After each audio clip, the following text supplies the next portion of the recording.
महत्त्वाची अपडेट आपण पाहतोय। हसन मुश्रीफ यांच्याकडून स्वप्नील कुसाळेचं स्वागत केलं जातंय, अभिनंदन केलं जातंय। या ठिकाणी मोठ्या संख्येने कोल्हापूरकर उपस्थित आहेत, त्याचे आईवडील सुद्धा इथे उपस्थित आहेत। तर स्वप्नील कुसाळे हा मूळचा कोल्हापूर मधला आहे आणि त्यासाठी कोल्हापूरकरांकडून त्याच्या या कामगिरीचं जंगी स्वागत केलं जातंय। स्वप्नील कुसाळेनं या ठिकाणी ऑलिम्पिकमध्ये चमकदार कामगिरी केली आहे। इथे शिवाजी महाराजांचं दर्शन घेऊन मिरवणुकीला आज सुरुवात होणार आहे। जंगी मिरवणूक आज तिथून काढण्यात येणार आहे।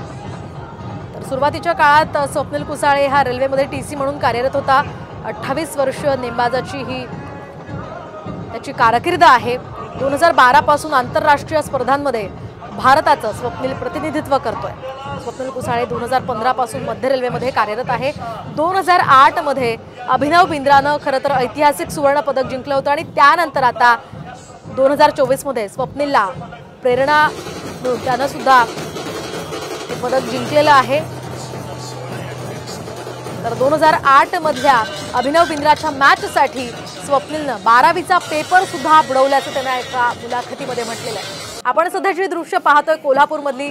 पहिल्या दृश्यामध्ये स्वप्नील कुसाळेचं स्वागत केलं जातंय, हसन मुश्रीफ या ठिकाणी उपस्थित आहे। तर दुसऱ्या दृश्यामध्ये आपण पाहतोय जंगी स्वागत करण्यासाठी ढोल ताशा यासह विविध प्रकारचे वादक आहेत।